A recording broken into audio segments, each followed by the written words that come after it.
Hello, ഇന്നൊരു simple മീൻ ബീരയാട്ടം ഉണ്ടാക്കുന്നത്. അപ്പോൾ എൻ്റെ ചാനൽ സബ്സ്ക്രൈബ് ചെയ്യാത്തവർ ഓടിപ്പോയി ചെയ്തോളൂ കേട്ടോ. ഒരു മൺചട്ടിയിലേക്ക് നമ്മൾ ചെറിയുള്ളി അരിഞ്ഞത്, വെളുത്തുള്ളി, പച്ചമുളക്, ഇഞ്ചി ഇട്ടിട്ട് അതിലേക്ക് അരമുറി തേങ്ങ ഇട്ട് കൊടുക്കണം. എന്നിട്ട് മഞ്ഞൾപ്പൊടി, ആവശ്യത്തിന് ഉപ്പ് ഒഴിച്ച് ഒരു തണ്ട് കറിവേപ്പിലയും കൂടി ഇട്ടിട്ട് നന്നായിട്ട് കൈ വെച്ച് നന്നായിട്ട് തിരുമ്മി യോജിപ്പിച്ചെടുക്കണം കേട്ടോ. ഞാനിതിനകത്ത് കുടംപുളി ഇട്ടായിരുന്നു. കുടംപുളി ഇട്ട വീഡിയോ എൻ്റെ മിസ്സായിപ്പോയേ. എന്നിട്ട് നമ്മളിതിലോട്ട് കഴുകി വെച്ചേക്കുന്ന ഇത് വത്തൽ മീനാണ്. നമ്മുടെ ഇവിടെ വത്തൽ എന്ന് പറയാം. നിങ്ങളുടെ നാട്ടിൽ എന്താ പറയുക കമൻറ്റ് ചെയ്യൂ കേട്ടോ.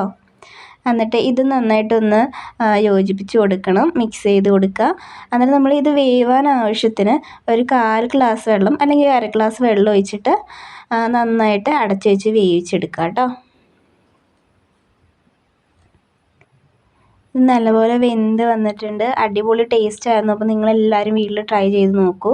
വീഡിയോസൊക്കെ ഇഷ്ടപ്പെട്ടാൽ ലൈക്ക് ആൻഡ് ഷെയർ, കമൻറ്റ്. അടുത്ത വീഡിയോ ആയിട്ട് വീണ്ടും കാണാം. ബൈ.